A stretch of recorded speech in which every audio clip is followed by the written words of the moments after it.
Right now, you're listening to the Azeem Digital Asks Podcast, the podcast where I, Azeem, talk to some of the top marketers in the industry, find out everything about them, how they got to where they are today, and more importantly, sharing some really useful marketing tips that will help everybody listening to this become better marketers. Stay tuned for another great episode.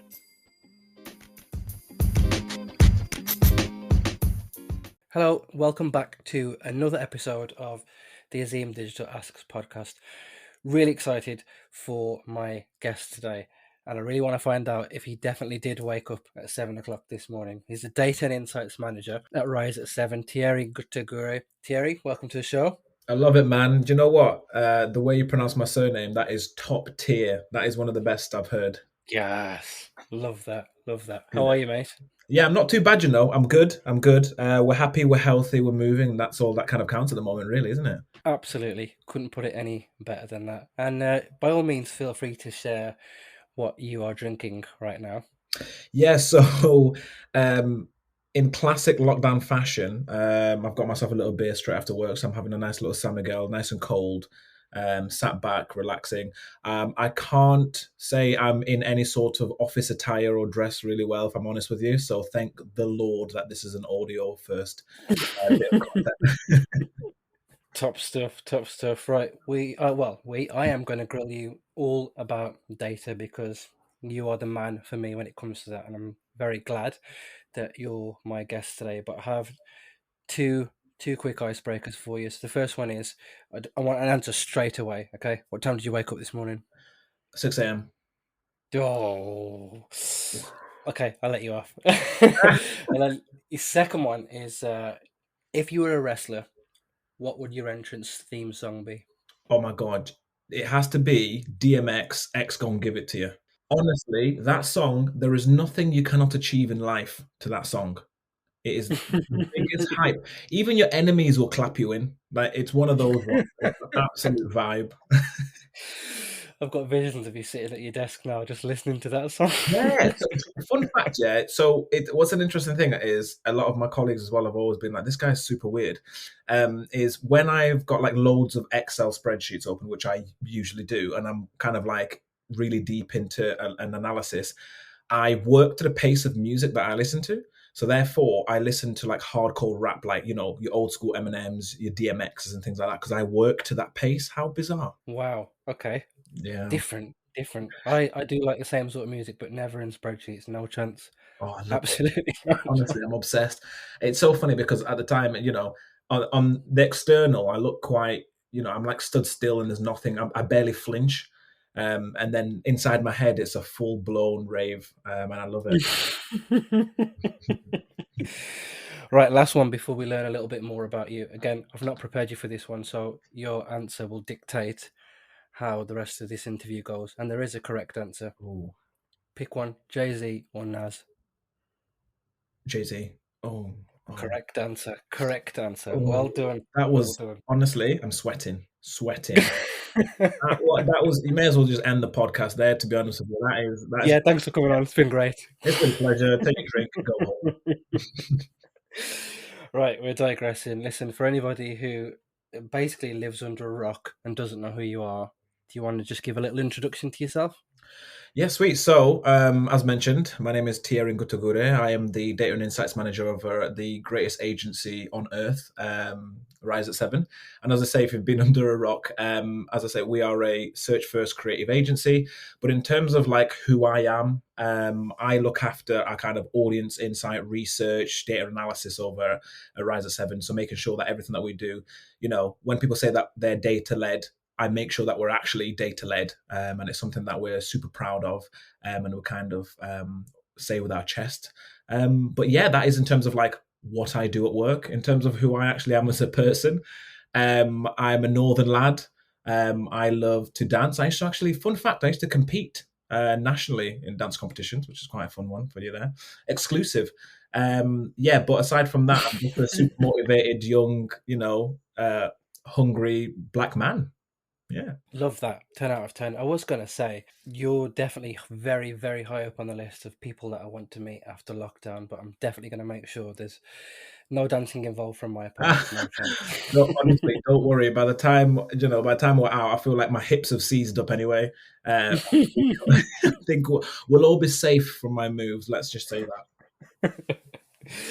So before I sort of pick your brains about everything sort of data related, I wanted to ask you. So look, you've had such an interesting journey into your career now, which I think not every listener may not know about. So Mm. I've got two questions, but I'll just kind of wrap them into one. So the first one is, in terms of your career now in data, what motivated you to start a career in data? I'd love to hear more, and I think the listeners would love to hear more about your journey to where you are now. And secondly, if you could start all over again, go right back to the beginning of your career, but armed with all the knowledge that you've got, what advice do you think that you'd give to yourself? Ooh, this is juicy. So, in terms of what like motivated me to get into this career, God's honest truth, I think with a lot of, especially from like search perspectives, a lot of people kind of stumble into data, right?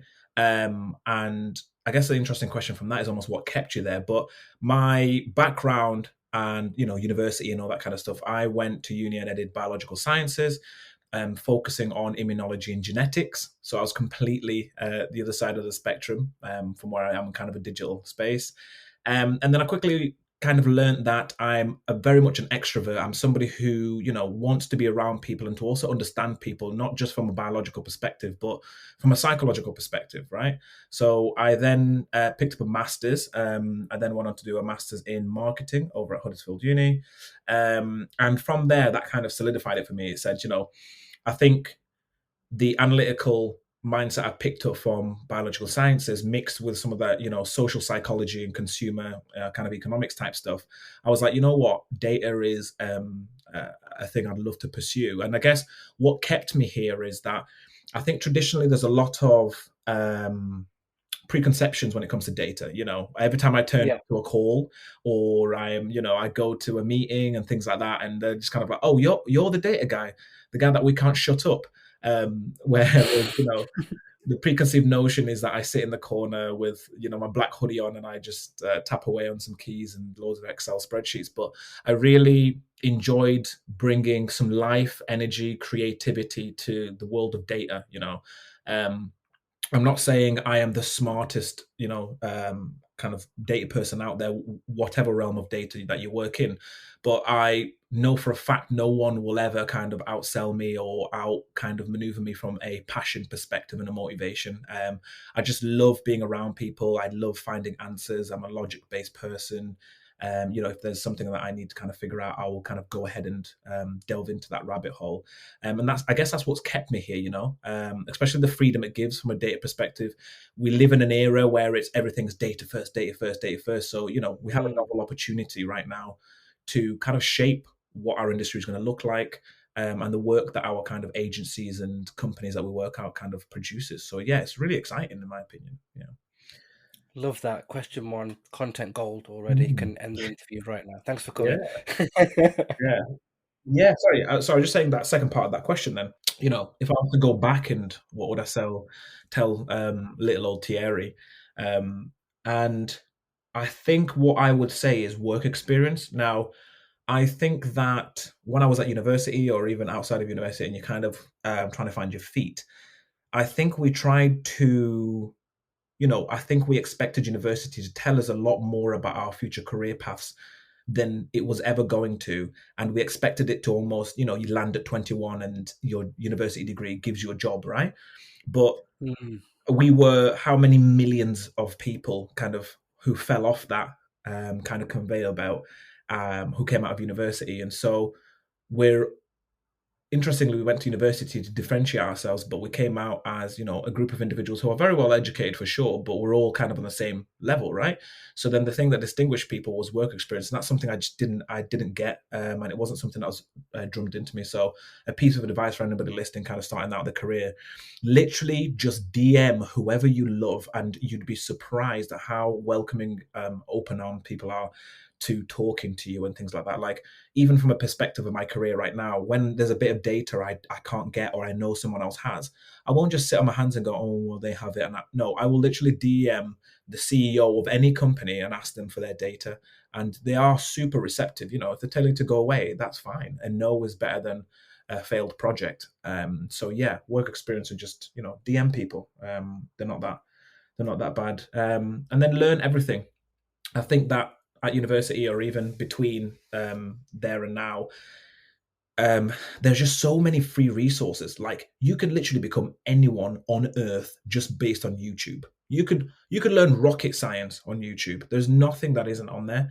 And I think I just take advantage of it at the time, like that type of free content. Like, even some of the stuff that you push out, Azeem, do you know what I mean? Like, it's all out there and free content. Like, it's nuts. Went to university, we paid thousands, and God's honest truth, I could learn more in a year of YouTube. Yeah, definitely. I think you make a very interesting point there, which made me think of a question that I've definitely not prepared you for. But right now, given the state of everything, let's say, if you met somebody who was sort of young and hungry, wanted to get into this career, what would you say to them about university? Would you advise they go, or would you advise they just get straight into it?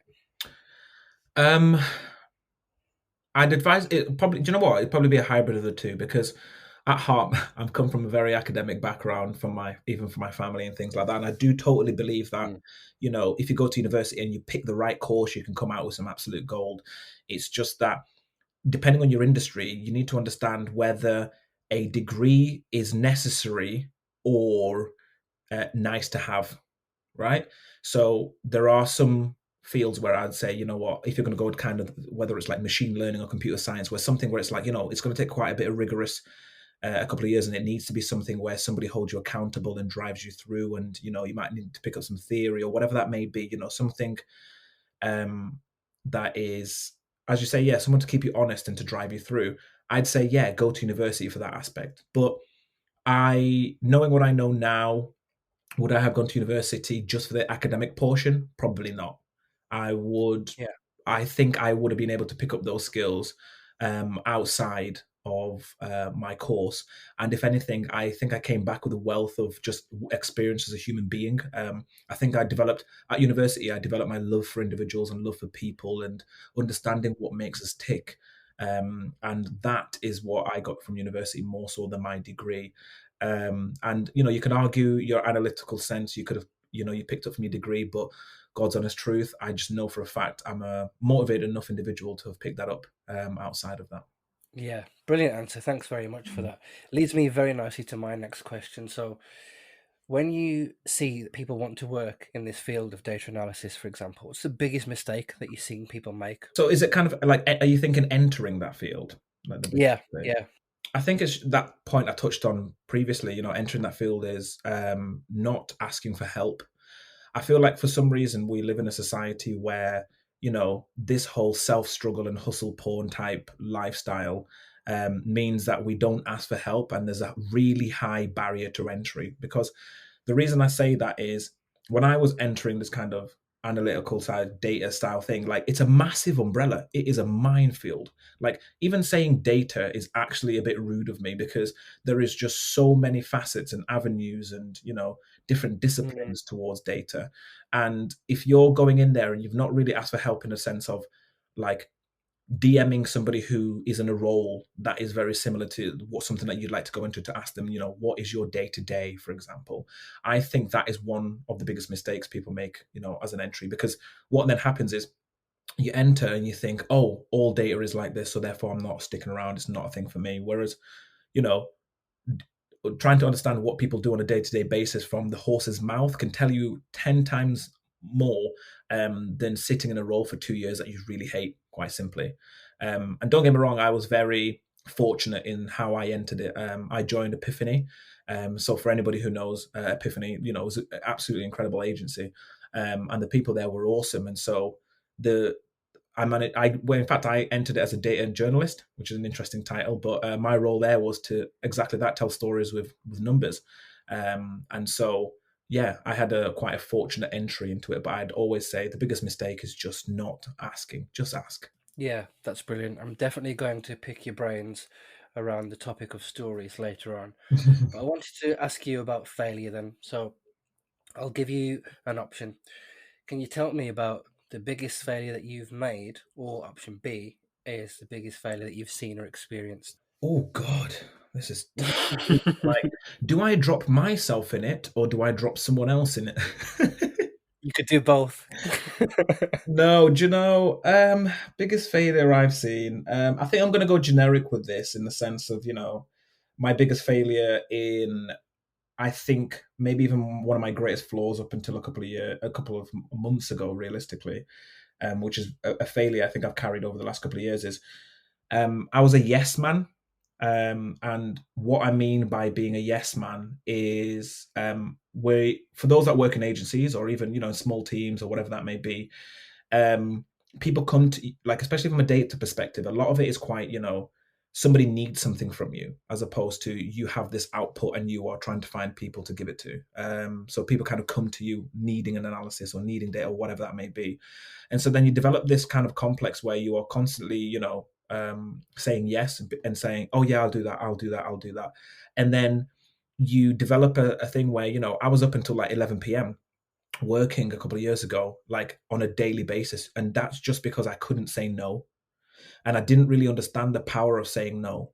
Now, by being a yes man, in my head, I was pleasing those people who were giving me that work. But actually, what I was doing is delaying projects because I say yes to so much, I wouldn't sleep, I won't finish this project, it would slip, and things would, fall behind. And so then campaigns would be weeks overdue, or a reactive campaign won't go live because I've been sat on the data for so long because I've got so much to do. And that yes man mentality, interestingly, I started out trying to make it, to get people to like me. And instead, actually, people would hate me because people won't want to give projects to me. And so then they would do it themselves. And so when you've given data to somebody who isn't, data isn't their thing and they're not very proficient in it, then there's a failure within it. And so when it comes back, then it's still on you because, that's the thing that you looked after.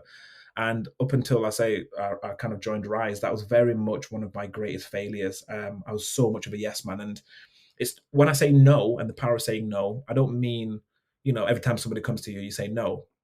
It's just knowing how much your plate can carry.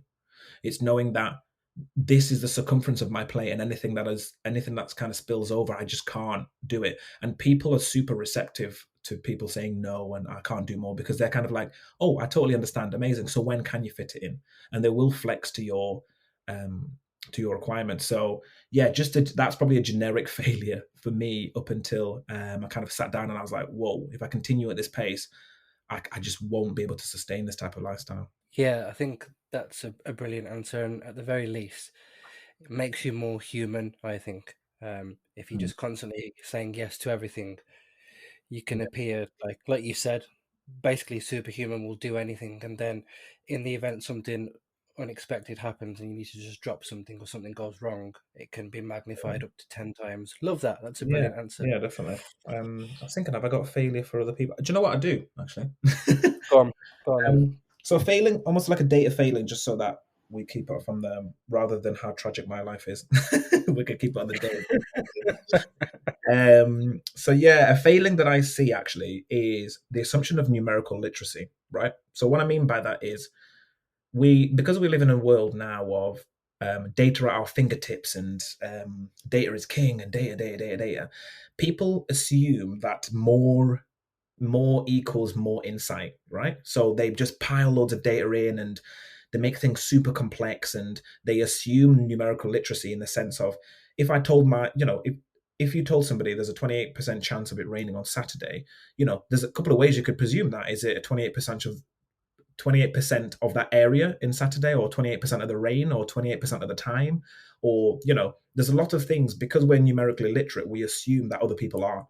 And so when people produce these reports where, whether it's like an audit or whatever it may be, and you send over reams of reports to people, I'm like, do you genuinely think everything that you've just sent over there makes sense and is actionable? And just because there's lots of data, it does not mean that's the insight you needed to draw from it. And it's a mistake I made quite early on as well. I'd produced like 67 slide analysis of data, and I'm like, oh my god, I'm super proud of it. And the client will come back and go, yeah, can we just have slide 23? That's it. And I'm like, that's it. I've done 67 slides. Yeah. And that was my issue. I was assuming a lot of that everything had insight and it was actionable and it's what the client cared about, but it wasn't at all. And so the more is not better in any way, shape, or form. And don't assume people know what you mean just because you've been sat in the data for 2 weeks and haven't took your head out of it. It doesn't mean that the person that you're going to be delivering it to has that much of an understanding of it as well. So be kind of clear and concise and fit it on a post-it note. Otherwise, it ain't worth it. Yeah, completely agree. That's really valuable insight. Thank you very much for sharing it. I was definitely in the same boat when I first started. I used to think a mega long email report or a super Mm, long Word document, I'd really achieve something. And then you learn by doing basically, and everything you've just said, 10 out of 10. Feel free to literally hit rewind and press play on that again, because that is gold. You've led me very nicely to ask you my next question then. So, and I'm quite keen to hear what you have to say about this. And hopefully, you've been in this situation. What do you think about people who say, "I've got a theory. Can you bend this data to prove the theory that I've got, or can you sort of twist it to prove the theory?" Rather than asking you for your expertise about what the data says. If somebody yeah. comes to you with a theory and asks you to prove it with the data, what do you say to that? Yeah. So I guess it's an interesting one as well because I know for a fact this has happened to possibly everybody that's listening. To some extent of shape. So whether you are putting together data for a campaign or an audit, a bit of analysis, or even proving your own strategy as well. I think that I, God's honest truth, I act deaf to it, right? So in the sense of I just don't hear it because my greatest fear with a lot of these things as well is, as well as obviously I have to put my name to this type of work, right? Is somebody comes back and says, "Oh, by the way, I've just been looking at those numbers and X, Y, and Z." And I'm usually that guy. I am that guy who will go through those T's and C's and understand this is based on an audience sample of X, Y, and Z, or it's been Mm. analyzed between these 2 days, ta, and I will find it. Now, imagine then that having your name against it and you have to justify that kind of thing and the credibility. Well, it removes all credibility and the kind of trust between you, the client, your teammates, and things like that. I just don't hear it. I don't mind doing a piece of analysis and my data doesn't fit or doesn't have the insight of the hypothesis I found. That's fine. Go back to the drawing board or re-angle or do whatever it may be. 9 times out of 10, the irony is, it actually comes out with a better story than sometimes that you actually first went into it with. So yeah, I've heard it 1,000 times, but it will never have my name beside it in terms of like bending it to your will. And also, you know, I've seen tweets and all kinds of stuff as well about the kind of data and analysis can be bent to to be in favor of the individual's kind of own bias as well. And I'm very aware that that is a thing. And if my analysis seems to have that kind of bias, which can naturally happen without you actually even realizing half the time, which is why a lot of our work is peer reviewed and is signed off by this peer sign off process to make sure that your methodology is correct and it kind of goes through the right channels and stuff. Then yeah, you're pretty much buggered. But I just don't really see. I feel like it's more effort to bend the data than just do it. Who's got the time to be bending all this stuff? This is absolutely man. Just crack on. Don't really. Yeah. Well, I do get it. Sometimes the client spent a couple of grand on a piece of research and it doesn't come out with what they want to hear. But you know what it is, that's just life. They're gonna have to hear it, but it's a learning curve nevertheless. But yeah, I do get it, but it's not on my watch. Yeah, absolutely. Couldn't agree with you more. And I think you've touched on it brilliantly there about bias. If you're starting anything like this with some sort of bias towards a particular hypothesis, then you're starting off on the wrong foot, definitely, and you're not going to be objective. Leads me very nicely then. I've got a couple more for you. So, in terms of the work that you're doing or the work that you've done in the past, is there one that always sticks out as something that you would say, you know what, that's my favorite piece of work that I've ever done? Do you know what's interesting? I'm going to say no. In terms of there isn't.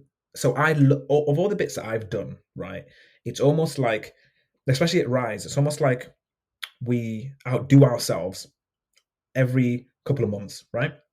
So there's some absolutely creative, like inspirational pieces that are coming out, and you're just thinking, what? And this thing is like banged out by a creative team in like an hour, and I'm thinking, do you know what? I tip my hat. And some of the analysis type bits, whether it's from a PR perspective or even some forecasting bits, I've been looking, because I was looking at like trying to forecast brand health, for example. It's some really kind of innovative stuff that didn't end up panning out. I think one of the things that I really am super excited and very proud of is some of the stuff that we're building from an audience insight perspective, right? So we've gone back to the drawing board, because I think we've got, as I say, we are in a position where going forward, data privacy from a customer perspective it's going to be few and far between. The lockdown has already commenced on a lot of audience type data, right? And so then comes, how do we leverage that data that we can get hold of, whether it be primary or secondary data, right? So how do we leverage that to understand things like buyer personas, and also use those buyer personas to actually produce actionable insight that we can physically use? And we've put together a bit of a methodology I've been working on with Lydia, Stacey, and Luke over at Rise, and honestly, it's incredible, absolutely amazing. Some of the work that we've done there, where we're kind of validating personas based on search, based on audience research, and kind of analytics, essentially. Honestly, mind blowing. That is the thing that I'm going to be proud of, and when that kind of comes out, I'll share it with you guys, because we're very open with this kind of stuff. More than I'll share that results, so I'll share it with you. But it's awesome. It's absolutely awesome. I was hoping for an exclusive there, so now, because I don't have one. What kind of exclusive you want, Azeem, man? Putting pressure on me. What can I get you? Officially, you think I have one question left for you, when actually I've got two, and neither of which I've prepared you for, which I'm really looking forward to this. So, recently, you put out a competition where you said, tell me what your parents, friends, family think you do for a living. Let me ask you, what do your parents, friends, or family think that you do for a living? I mean, trying to explain to them is an interesting one. My parents, to begin with, thought I was like an IT manager. So anything that broke that was electronic in the house was like, don't worry, Thierry will come down and fix it. Don't worry about it, Thierry will come down and fix it. Then my mum then thought I built websites and sold them to Google. I was like, oh my God, I mean, look, if you want to get into this business and you want to back it, I'm down for that. I think we could build some really cool sites together. But yeah, so like that competition, really, the reason I kind of did it that way was I just wanted to highlight the complexities and how far-reaching a lot of our work is, right? So a lot of us work in the digital sphere. Our work touches on a lot of people and a lot of teams and a lot of things. And so the recent conversations I've seen on Twitter is, this channel's better than this channel better than this channel, I'm better than you, this department's better than... No. And so that competition was just to show, just even asking our own family members and friends about what we do, and the wide-ranging answers that kind of came out just goes to show how much impact our jobs have on, a far wider community than we can even perceive. And, all of them matter at one given, all of them are successful at any given time. When we say this is more important than this, it's like, come on, get off your high horse. We're all kind of going in the same direction. And it was just a really nice thing for people to get engaged with. And so, we got some really cool answers. Apart from Ryan, whose parents thought he was a drug dealer, I was like, look, I'm not getting into that industry. He can keep that one. He can keep that one to himself. Yeah, it was a cool competition, man. Yeah, definitely. I'm gutted that I missed out on that, but we can talk privately about a free swag. We could do a free swag trade-off. Listen, I got you. For all the listeners, you didn't hear a single thing. And then last unprepared one. Correct me if I'm wrong, but I'm pretty sure that around Christmas, so the time of your Christmas party, that you won the award for being the person that encompasses everything about Rise. Yeah. So, how does Thierry encompass everything about Rise at 7? Oh, God. Okay, here we go. Right, so I think that I am super personable in that I don't overcomplicate things. I speak, in plain terms. I'm not somebody who's like speaks in jargon just for the sake of it. I'm really welcoming, and what I mean by that is I just love people. I love being around people. I think the best thing on this planet is just each other. I really wholeheartedly do. And even the way I talk to people on Twitter or LinkedIn or things like that, like I just love people. Passionate as well. So if I want to get involved in something, I'll go in kind of 2 feet first. There's no messing about. I don't really kind of hold myself back. I'm very much jump all in. Open and honest. As I said that earlier, there's not many things that you can ask me, and I wouldn't tell you, because what have I got to hide? And if there is even 2 people on this planet that kind of share that same experience, then I've done my job for the day.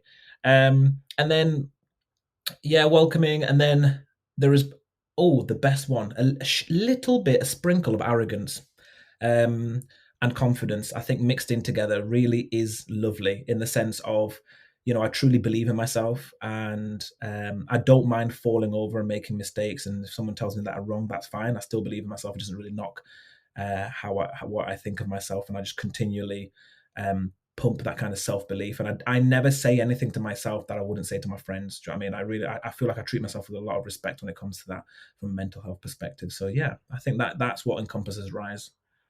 Yeah, definitely. Brilliant. I couldn't agree with you more, mate. Genuinely, I could talk to you for hours, but I need to make sure that you get enough sleep if you're waking up at 6 o'clock. So the last one from the last one from me is, this has been really interesting. Thanks very much for sharing your time.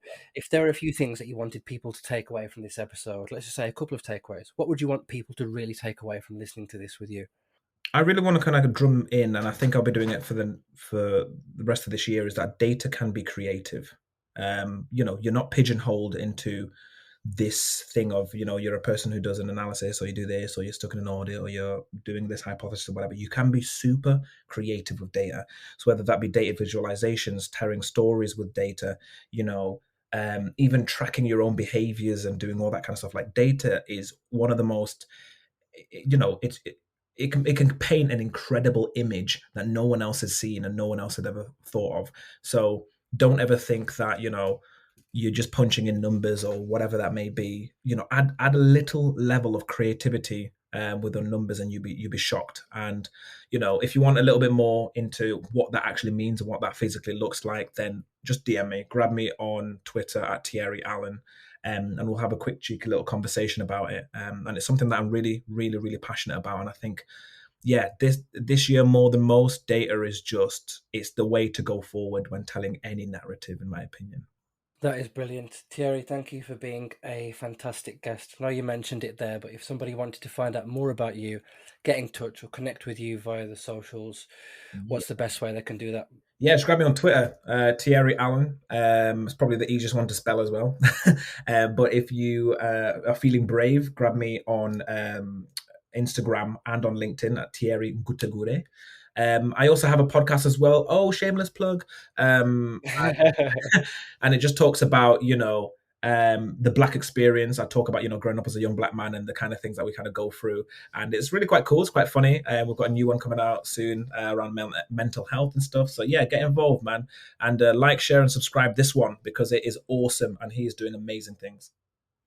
What a hero. Thank you very much. I'll be sure to add a link into the episode notes for your socials and also that podcast. And it's only fair for me to say, listen, you have to check out Thierry's podcast. It is absolutely brilliant. I strongly recommend not having any sort of liquid or drink nearby, because it's very likely you're going to knock it over from laughing so much.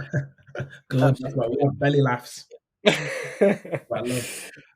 Thierry, thanks for being a brilliant guest. As always, I let my guests have the last word on the show. So open forum within reason. You've got 30 seconds to say whatever you want, and this is the end of the episode. So thank you very much. Oh, incredible. You can be whoever you want to be. Don't let anybody stop you. And if in doubt, think, what would Thierry do?